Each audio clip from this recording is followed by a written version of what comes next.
Magandang umaga mga igan, 4 na lalaki ang patay sa magkakaiwalay na insidente ng pamamaril sa Quezon City. Darito unang balita ni Jay Sabale.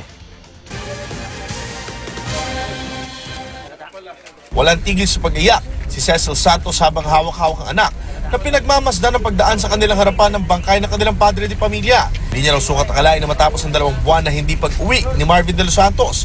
Ito na pala ang magiging huling pagdalaw niya sa kanilang mag-ina. Pinagbabaril si Marvin habang nanonood ng TV sa kanilang bahay sa Maligaya Street, Freedom Park 1. Barangay Batasan Hills, Quezon City, mag-aalas 12 ng ating gabi. Bago ang pamamaril, kinausap pa raw niya ito ng masinsinan tungkol sa pagkakasangkot nito sa droga. Ano bang gusto mong mangyari sa buhay mo? Opo. Tayo po magbago kasi sabi ko sa kanya ganun. Opo. Ang ayos-ayos na ng buhay namin, no? Ikaw na lang kulang. Opo. Ayaw niya pa. Sabi niya, magaling kang ina eh. Opo.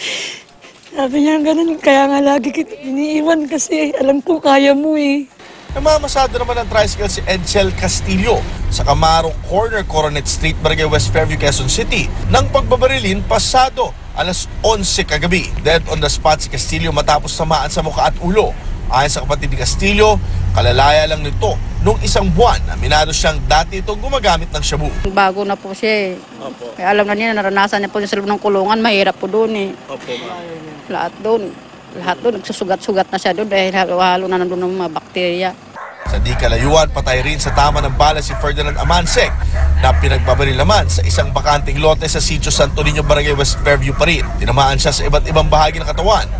Pinagbabaril din ang nakababat ng kapatid niya na sugatan na naitakbo sa ospital.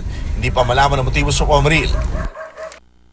Sa di rin malaman dahilan, bandang alas 7 naman ng gabi, binaril din hanggang sa mapatay ang isang lalaking nakilala lamang sa pangalang alias Atoy. Naglalaro daw ito ng Cara Cruz sa isang lamay sa Bonifacio Street, Barangay Bagong Silangan sa Quezon City ng pagbabarilin. Sinubukan pa raw habulin ng mga nasa lamay ang suspect, pero nang magpaputok ito ulit ay napatras na ang mga humahabol. Patuloy ang investigasyon ng QCPD sa magkakahiwalay na insidente ng pamamaril. Ito ang unang balita sa Quezon City. Jay Sabale reporting.